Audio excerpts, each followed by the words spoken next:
So just doing a little piece on kukri handles. The image I've got there on screen is what some of the really early handles that we know of look like.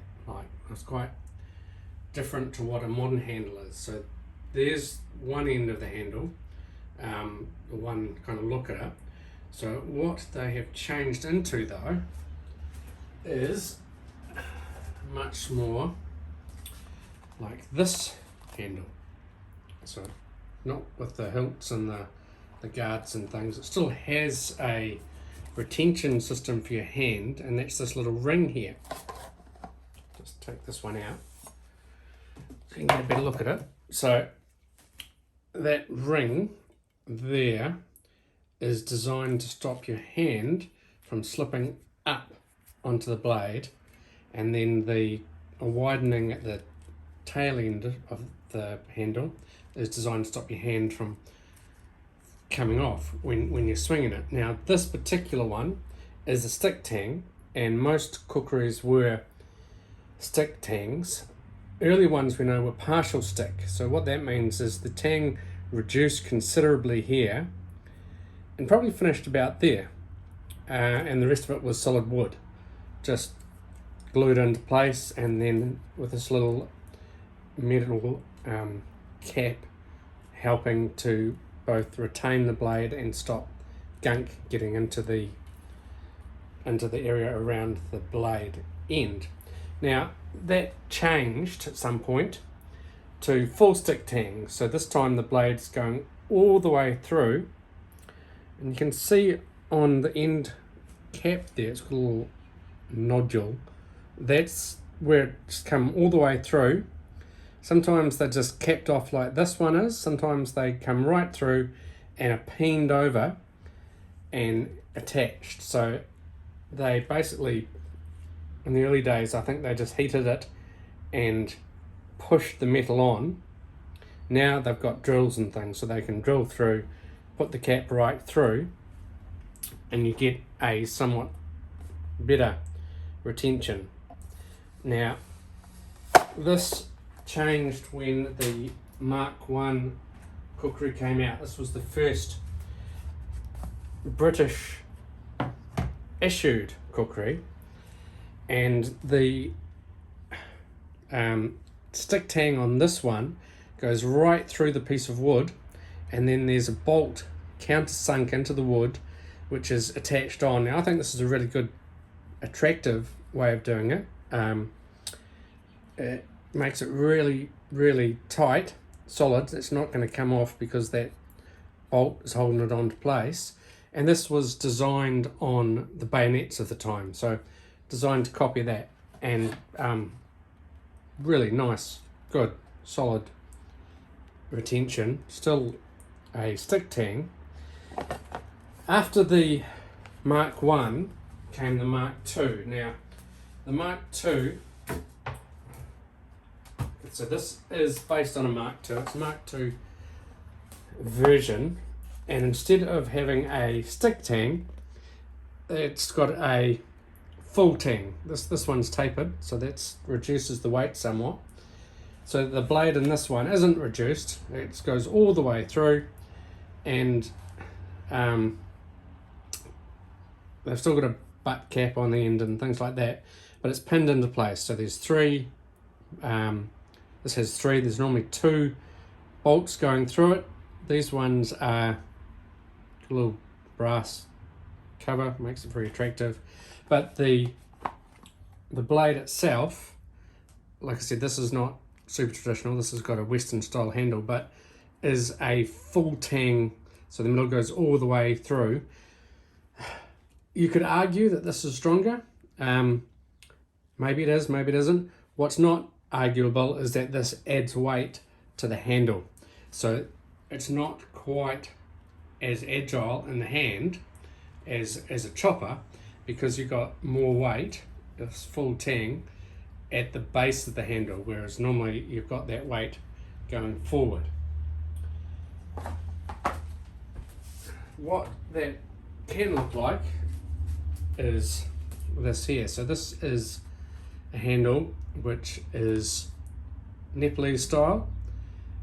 It's got two pins Again, it's got a little bit of brass just to put them. It's got a cap at the end which doesn't actually do anything for the blade, but it does do things in that it stops the wood chipping, or it makes it less likely to chip because it's protected at the back. And the tang on this one is also tapered. You can see it starts there quite thick and there it gets thin, but again it does add a lot of weight. So this, which is the Surapati of mine, does have more weight in the handle than a normal traditional stick tang one, which means still very fast, very choppy, but that weight is brought back into the handle, so probably not as blade heavy as you'd expect. Now this one here is a leather stacked handle, so you can argue that this has nothing to do with traditional kukris, and you're right, it doesn't, but it's not a traditional kukri. Sure, the blade shape is an ancola and it's based on a JD pensioner ancola, but I've opted for it to have a handle which I think is more comfortable than a wooden handle. You just need to make sure it doesn't rot because it's leather, so I treat it. Again, it's got a cap. Again, may not be needed, I think it is, otherwise the pieces of leather could fall off the end. And this is a really good, comfortable handle. Now, like I said, the kukri isn't just a piece of history to be buried in a museum. They're ongoing tools, ongoing usage. So this is a modern handle on a modern kukri. So it's not a foul. You can't say that it's not supposed to be there because they're evolving, and I'm trying to get a handle that's actually arguably even different from that, and that I'd like to see one in Makata. Now, this handle here on this kukri is fiberglass reinforced plastic, so never ever going to rot, never ever going to be an issue. It's Western style. It's got some G10 liners. G10 is glass layered with phenolic resin, so this isn't even pretending to be traditional. What it is very comfortable, very solid, very strong, good handle. It's not going to chip, it's not going to fall apart, it's not going to rot.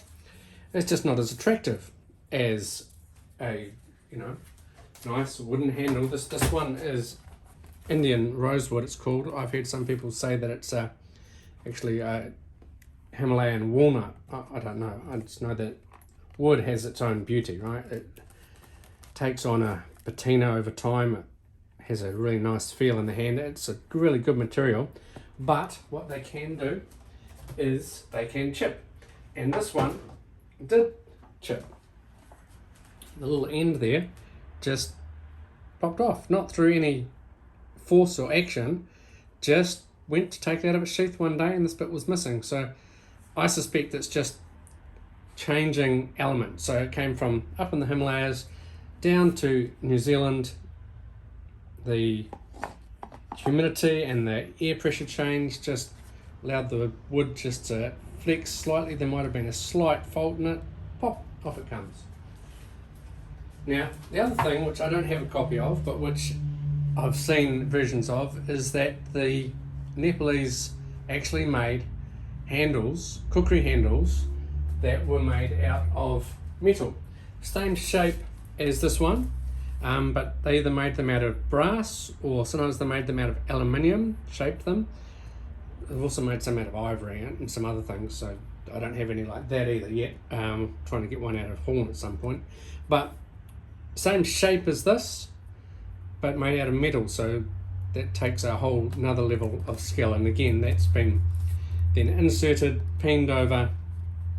Probably doesn't have a cap, or maybe it's just made part of the metal, but another option. So what handle you get really depends on what you're after. you could go for wood, which is traditional. You can also get horn. It used to be buffalo horn.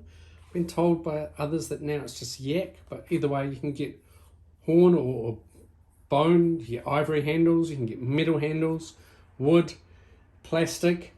I'm personally trying to get one made from micarta at some point because I'm very fond of micarta. It doesn't chip, but it's great in the wet because it swells slightly, which makes it more grippy. It's just needs soap and water to clean it if it gets dirty.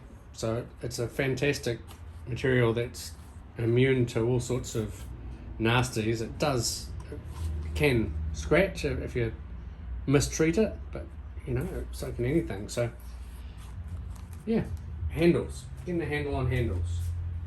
What you want really depends, and I mean, some people do not like the Nepalese handle. It took me quite some time to get used to it. That ridge doesn't feel normal until you work out what it's doing, and then now it does. But originally when I first picked one up, I was like, oh, what's that?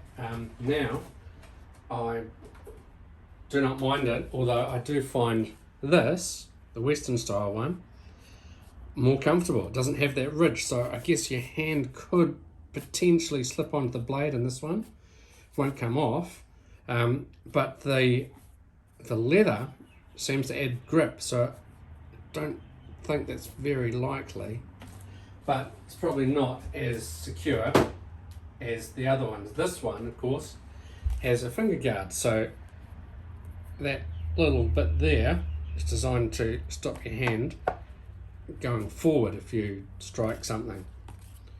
Again, it's got that back to stop you coming off, and it's got a nice curve. This one's very comfortable. If you've got a Western style hand and you want something that's going to be traditional blade but have a really good comfortable handle, this Kailash M43 Marshall has got a great handle. I know they put that handle on other blades as well, so that's a good option. Yeah, so that's kukri handles. Cheers guys, have a great day.